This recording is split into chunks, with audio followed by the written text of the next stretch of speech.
तरफ लगातार बढ़ रहा है और आपको साधुवाद इतना अच्छा विषय उठाने के लिए कि अब इसे रफू किया जा रहा है या यहां पर सरकार संवेदनशील है। पवन खेड़ा,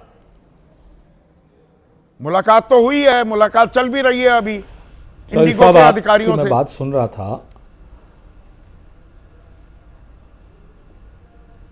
आपकी आवाज नहीं पहुंची, वापस बोलेंगे एक बार? नहीं, अभी बातचीत चल भी रही है, अभी बैठक चल भी रही है। सरकार संवेदनशील है या यहां पर एक कंपनी ने सरकार को झुका दिया है?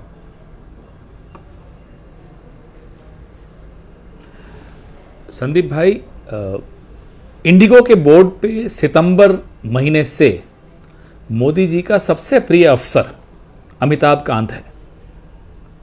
तो आप मुझे बताइए कि ये चल क्या रहा है।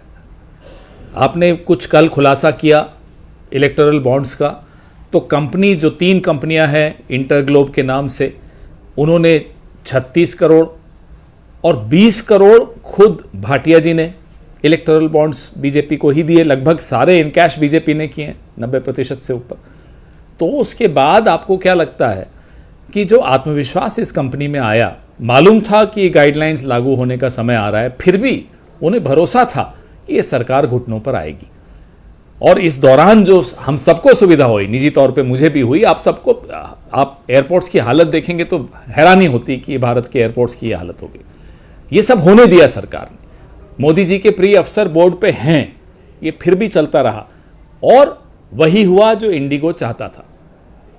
तो मुझे तो कोई हैरानी नहीं हुई, मुझे तो पूरा भरोसा था कि इंडिगो जो चाहेगा वो होगा, क्योंकि ये जो मानसिकता है इस सरकार में जो ऊपर बैठे हैं कि 2 लोग पार्टी नहीं, ये आवेदन क्यों दिया जा रहा है, ये डील क्यों दी जा रही है? चलिए अब तो गलती हो गई, चलिए थोड़ी डील पर डील के साथ साथ जुर्माना, कार्रवाई, लताड़ फटकार कुछ तो होता दिखे, या यहां दुलार किया जा रहा है कि अच्छा किया, कोई बात नहीं, कोई बात नहीं भाई, 10 फरवरी के बाद तो पक्का लागू कर देंगे हम, इस बात की वो बात को सुनिश्चित कीजिए। इतना दुलार जहां मिलनी चाहिए थी दुत्कार। जब संदीप भाई, जब मैं आपसे पैसे ले लूंगा तो उसके बाद मैं आपसे क्या आपको दबा पाऊंगा? आप जो चाहेंगे मैं करूंगा। यही हो रहा है इस सरकार के साथ।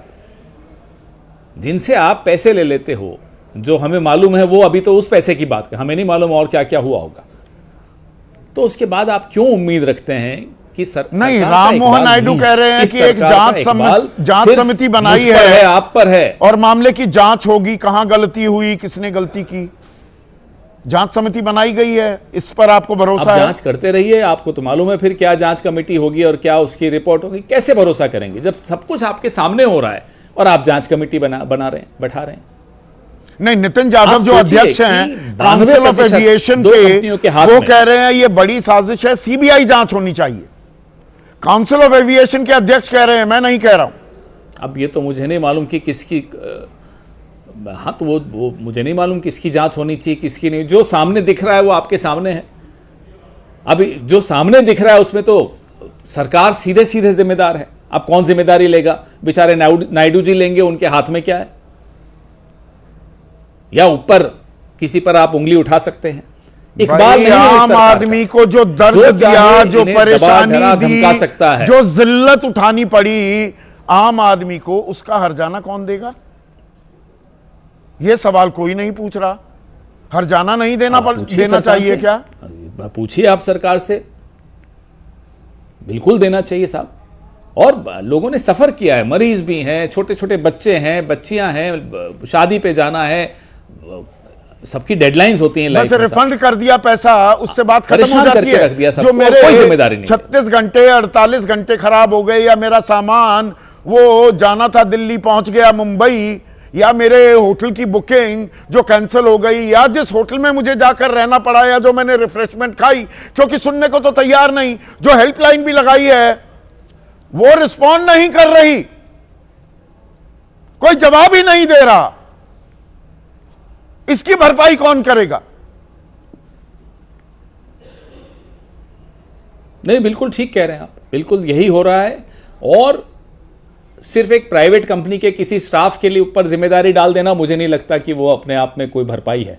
भरपाई ये है कि जब सरकार में बैठे लोग भी अपनी जवाबदेही तय करें। और मिडिल क्लास ने शायद ये पहली बार झेला होगा। ये देश की अलग अलग वर्ग लगातार पिछले 11-12 साल से इस तरह की अत्याचार झेल रहे हैं। पहली बार जब मिडिल क्लास के ऊपर आया तो देखिए, अब आप लोग सब, आप तो खैर हर मुद्दा उठाते हैं, लेकिन मीडिया में भी ये मुद्दा उठने लगा।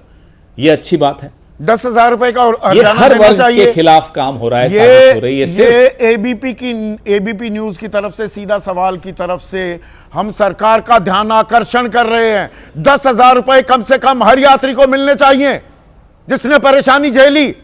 500 करोड़ रुपए का जुर्माना लगाओ इंडिगो पर। क्यों नहीं मिलने चाहिए? पर मैं मलूक नागर से जो सवाल पूछ रहा था, पवन भाई, नहीं होती, नहीं, समय बर्बाद हुआ। संसद में शीतकालीन सत्र चल रहा है, 4 दिन है। किसी ने क्वेश्चन आवर में तो ये सवाल उठ सकता था, 0 आवर में सवाल कहीं तो उठा सकते थे।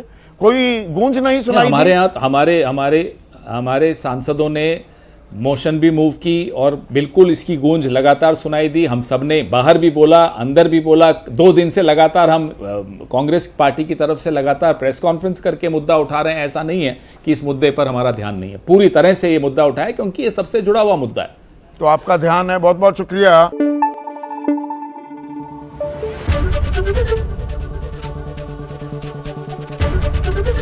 एबीपी न्यूज आपको रखे आगे।